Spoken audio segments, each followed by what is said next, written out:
सुंदर ठाकुर जी बनकर के आए।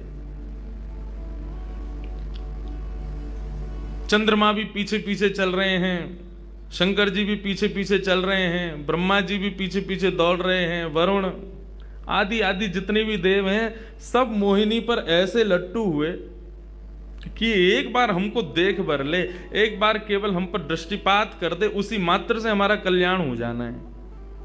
ऐसा ठाकुर जी का स्वरूप।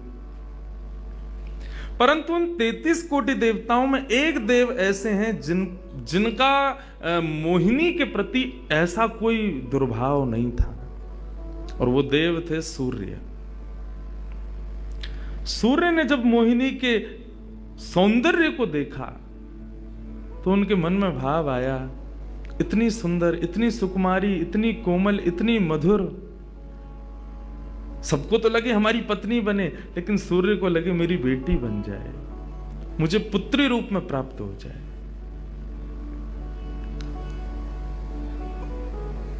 जब सूर्य के हृदय में यह भावना उत्पन्न हुई तो मोहिनी ने कटाक्ष नेत्रों से सूर्य की ओर देखा, बाकी किसी को देख ही नहीं रही है, और देख करके केवल ठाकुर जी ने उनको इशारा किया, बोले तो आपकी ऐसी इच्छा है? सूर्य बोले जी भगवान, मेरी बहुत अभिलाषा है कि आप पुत्री रूप में मेरे यहां पधारो। ठाकुर जी बोले इतना साधारण नहीं है हमको प्राप्त करना, पुत्र रूप में प्राप्त करना फिर भी साधारण होगा, लेकिन पुत्री भाव में ये तो असाधारण है, इसके लिए आपको तप करना पड़ेगा। सूर्य बोले मैं आज से ही तप करूंगा, लेकिन आप वचन दो मेरे यहां पधारोगे और इसी रूप में पधारोगे। मोहिनी ने कहा यदि मैं तुम्हारे भजन से प्रसन्न हुई, यदि तुम्हारी भक्ति में, तुम्हारे प्रेम में प्रबलता हुई, मोहिनी 33 कोटि देवताओं को मोहित करती है, लेकिन तुम्हारे भजन के प्रभाव से मैं जब तुम्हारे यहां अवतरित होंगी तो मोहिनी को भी मोहित करने वाला रूप धारण करके आऊंगी। मोहिनी जिसने तीनों लोकों को अपने रूप पर न्योछावर कर दिया, वो मोहिनी भी जिस रूप को देख करके मोहित हो जाए, वो रूप आएगा आपके यहां पर। वही सूर्य वृषभानु जी के रूप में प्रकट हुए हैं, और जब वृषभानु जी के रूप में प्रकट हुए, उससे पहले एक राजा के रूप में भी आए थे, तब भी इन्होंने तपस्या की थी, लेकिन ठाकुर जी नहीं पधारे। जब वृषभानु के रूप में प्रकट हुए तो इन्होंने ठाकुर जी का यजन करना बंद कर दिया, ब्रह्मा जी का यजन प्रारंभ किया, ब्रह्मा जी से प्रार्थना की। ब्रह्मा जी प्रकट हुए, बोले क्या वरदान चाहिए? बोले वरदान आपसे नहीं चाहिए, वरदान हमको किसी ने कहा था कि वे हमारे यहाँ पुत्री रूप धारण करके आएंगे, मुझे लग रहा है वो कहीं भूल नहीं गए हो, इसलिए ब्रह्मा जी आप बहुत करीब हो ठाकुर जी के, आप उनको जाकर के संकेत करो कि कोई आश में बैठा उनकी में। जब से मोहिनी स्वरूप देखा तब से हम पागल हुए फिर रहे हैं, 33 कोटि देवताओं के मन में यही आता है कब प्रकट होंगी दोबारा। कृपा करो, आप प्रार्थना करो कि वो पधारें। ब्रह्मा जी बोले आपके भजन में इतनी सामर्थ्य है कि ठाकुर जी मना नहीं कर सकते। बोले तो फिर मुझे विश्वास के लिए कुछ तो कह करके जाओ। ब्रह्मा जी बोले मेरी जिम्मेवारी बन जाए, इसलिए चलो इस पर्वत के रूप में मैं विराज जाता हूं। और बरसाना पर्वत के रूप में श्री ब्रह्मा जी विराज गए। ठाकुर जी आएंगे, मैं जिम्मेवारी लेता हूं, इसलिए मैं ही पर्वत बन के बैठा हूं। ब्रह्मा जी ने जाकर के प्रार्थना की। ठाकुर जी बोले मैं तो सच में ही भूल गया था कि मुझे जाना है। बोले भगवान वो बहुत प्रतीक्षा कर रहे हैं आपकी। वृषभानु जी का भजन कैसा बताया। वृषभानु जी की एक ही इच्छा है कि मेरे पास जो पुत्री रूप ठाकुर जी का आवे, ठाकुर जी मोहिनी बनकर के आए तो 33 कोटि देवताओं के हृदय में ठाकुर जी के प्रति वात्सल्य भाव प्रकट नहीं हुआ, प्रेम भाव प्रकट नहीं हुआ, कुछ और ही भाव था उन देवताओं का। वृषभानु जी कह रहे हैं कि मैं ऐसी पुत्री पाना चाहता हूं जिसको देख करके काम नष्ट हो जाए, काम का भी मर्दन हो जाए, सामने वाले के हृदय में एक दिव्य प्रेम प्रकट हो, निष्काम प्रेम, अनकंडीशनल लव किसे कहते हैं, इसका प्रसाद पूरी दुनिया को देने वाली ऐसी पुत्री मेरे घर पधारे। स्वार्थ सिद्ध प्रेम सब करना जानते हैं, लेकिन निस्वार्थ प्रेम किसे कहते हैं वो ठाकुर जी का वो शक्ति स्वरूप ही सबको बता सकता है। ब्रह्मा जी की प्रार्थना हुई ठाकुर जी से। ठाकुर जी अपने वैकुंठ में विचरण कर रहे हैं, विचार कर रहे हैं कैसे करूं, नंद यशोदा के यहाँ भी जाना है, देवकी वसुदेव के यहाँ भी पुत्र बनना है, पहले से ही 4 मम्मी पापा हैं हमारे, अब ये 2 मम्मी पापा और कैसे बनाऊं, 6 माता पिता। तब ठाकुर जी विचरण कर रहे थे, तभी एक खंभ में मणि, उस मणि में ठाकुर जी ने अपना प्रतिबिंब देखा। ठाकुर जी अपना प्रतिबिंब नहीं देखते, क्यों? बहुत कम देखते हैं। जब श्रृंगार आरती होती है लाल जी की, तभी इनको प्रतिबिंब दिखाते हैं, और उस प्रतिबिंब में भी इतने इतराते हैं महाराज, उसमें भी स्वयं को देख करके खुश हो जाते हैं, वाह मैं कितना प्यारा लग रहा हूं। अपना प्रतिबिंब ठाकुर जी इसलिए नहीं देखते क्योंकि स्वयं ठाकुर जी मोहित हो जाते हैं खुद ही पर। जैसे ही ठाकुर जी ने स्वयं का प्रतिबिंब देखा, प्रतिबिंब देख के आगे बढ़े, लेकिन ठाकुर जी मन में विचार करने लगे, मुझे सबके स्वभाव प्रिय हैं, लेकिन अपना यदि देखूं तो अपना प्रतिबिंब बहुत प्रिय है। जब स्वयं को देखता हूं प्रतिबिंब में, तो ऐसा लगता है कि मानो जो सबको मोहित कर रहा है वो स्वयं को जब देखे तो खुद भी मोहित हो रहा है, क्योंकि प्रतिबिंब कभी झूठ नहीं बोलता। प्रतिबिंब का ये स्वभाव है, आप जैसे हो वैसा आपको दिखाता है। ठाकुर जी ने जब प्रतिबिंब देखा, अपने उस प्रतिबिंब स्वरूप को ठाकुर जी ने स्थिर कर दिया, और स्थिर करके अब तो ठाकुर जी लाए महाराज लक्ष्मी जी की पूरी पेटिका लेकर के आए श्रृंगार की, और अपने प्रतिबिंब स्वरूप को ही उन्होंने श्रृंगार करना प्रारंभ किया। किशोरी जी के श्रृंगार का इतना भाव बताते हैं, किशोरी जी की नथ बेसर ऐसी, किशोरी जी के कान के कुंडल ऐसे, किशोरी जी के पांव की महावर ऐसी, क्यों ना हो, क्योंकि श्याम सुंदर ने श्रृंगार किया है। किशोरी जी का जो स्वरूप है वो ठाकुर जी ने उसका श्रृंगार किया है। नारायण बैठे महाराज सिंहासन लगा करके अपने प्रतिबिंब का ही श्रृंगार कर रहे हैं।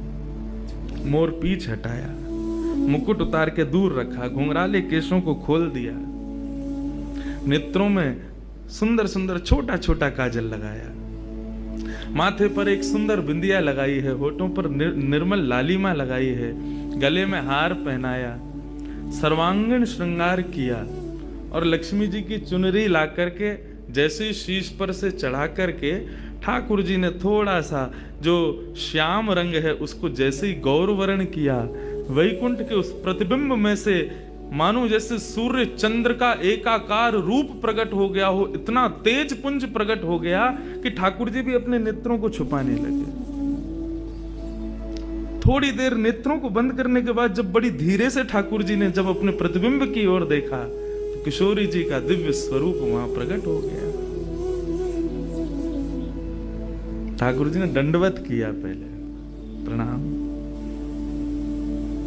हे श्याम सुंदर, आपने ही मेरो निर्माण कियो है, आपने ही मुझको प्रकट कियो है। क्या भाव है? ठाकुर जी बोले कोई भाव नहीं है, केवल मोहिनी भाव से 33 कोट देवता मोहित हुए थे, लेकिन मैं मोहित नहीं हो पाया था, इसलिए तब से मैं भी तड़प रहा था कि मुझे भी कोई मोहित करे, उस मोहिनी को भी मोहित कोई करे। वो स्वरूप आज प्रकट हुआ है। धर्म की स्थापना हुई, ज्ञान की स्थापना हुई, भक्ति की स्थापना हुई, वैराग्य की स्थापना हुई, लेकिन अंततो गत्वा संसार का सार जो प्रेम है उसकी स्थापना नहीं हुई है। उसके लिए आपका अवतार धारण करना अति आवश्यक है। आप मेरी शक्ति हैं, आप मेरी आत्मा हैं।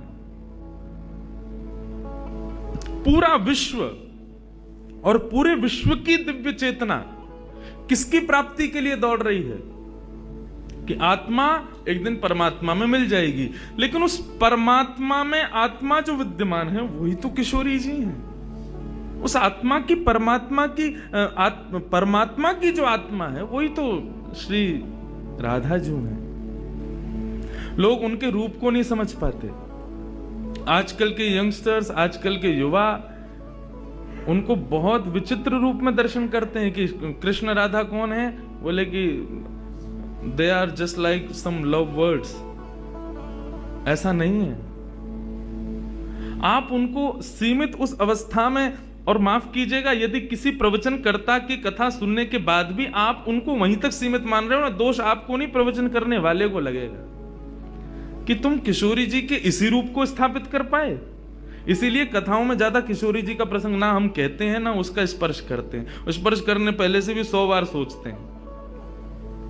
यहां आने से पहले भी मुझे कई आचार्यों ने संपर्क किया कि वहां आप किस विषय को लेकर के जाएंगे, आप गर्ग संहिता पर कहेंगे या किशोरी जी के किस भाव को वहां पर प्रस्तुत करने वाले।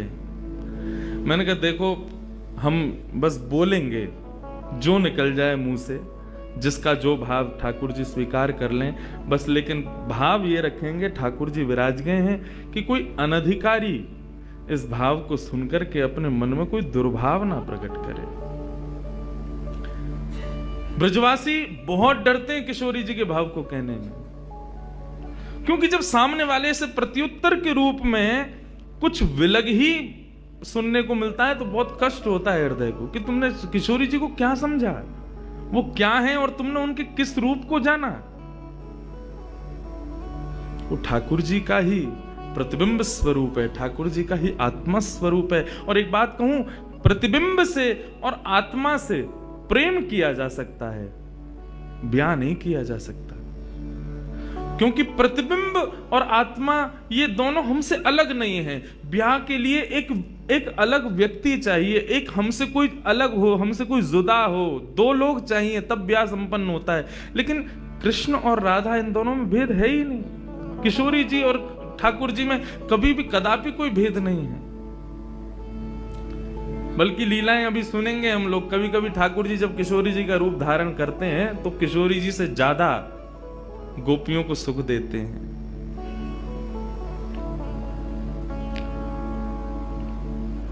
ऐसा भाव किशोरी जी से प्रार्थना की ठाकुर जी ने कि आप पधारो और प्रेम की स्थापना के लिए आप भूमंडल पर सूर्य के ही अवतार वृषभानु जी के यहां पर आप अवतरित हो। तब किशोरी जी ठाकुर जी की बात मान करके और वृषभानु और कीर्ति के यहां पर अवतरित होती हैं। किशोरी जी का जब अवतार हुआ, जब अवतरण हुआ, कब हुआ? सुबह के 4:40 पर। ठाकुर जी के जितने भी अवतार हुए या तो दिन में 12 बजे हुए या रात में 12 बजे हुए, लेकिन किशोरी जी का अवतरण भोर में ब्रह्म मुहूर्त में सुबह 4:40 पर हुआ। क्यों? बोले राम कृष्ण आदि जितने भी ठाकुर जी के अवतार हैं राक्षसों के वध के लिए आते हैं, तो या तो सूर्य की तेज ताप में उनका जन्म होता है, मानो वे प्रकाश स्वरूप हैं ऐसा भाव बताते हैं, या रात्रि में 12 बजे होते हैं, वो इसलिए होते हैं, वो मानो ऐसा भाव रखते हैं कि चंद्रमा अंधेरे को दूर करता है, वो ज्ञान का प्रकाश है, वो ज्ञान है, उससे अंधेरा दूर होता है। तो ठाकुर जी रात्रि प्रकट होकर के ऐसा भाव रखते हैं कि काले निशा, काला ज्ञान जितना भी है धरती पर, उसको दूर करने के लिए हम पधारे हैं। लेकिन किशोरी जी का जो अवतरण है वो 4:40 ब्रह्म मुहूर्त में होता है। उसका क्या भाव है?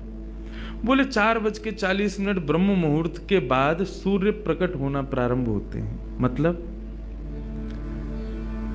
सारे मंगल कार्य ब्रह्म मुहूर्त में होते हैं। चिड़ियाओं का चहकना, कई पुष्पों का प्रकट हो जाना, मानव के मस्तिष्क में आज मुझे क्या करना है, वो दिव्य चेतना का प्रादुर्भाव होना, ये सब कुछ सुबह ब्रह्म मुहूर्त से प्रारंभ होता है। और सबसे बड़ी बात, सूर्य प्रकट होते हैं, धीरे धीरे धीरे धीरे अंधेरे को दूर करते हैं और धीरे धीरे धीरे गतिमान होते हैं 12 बजे तक।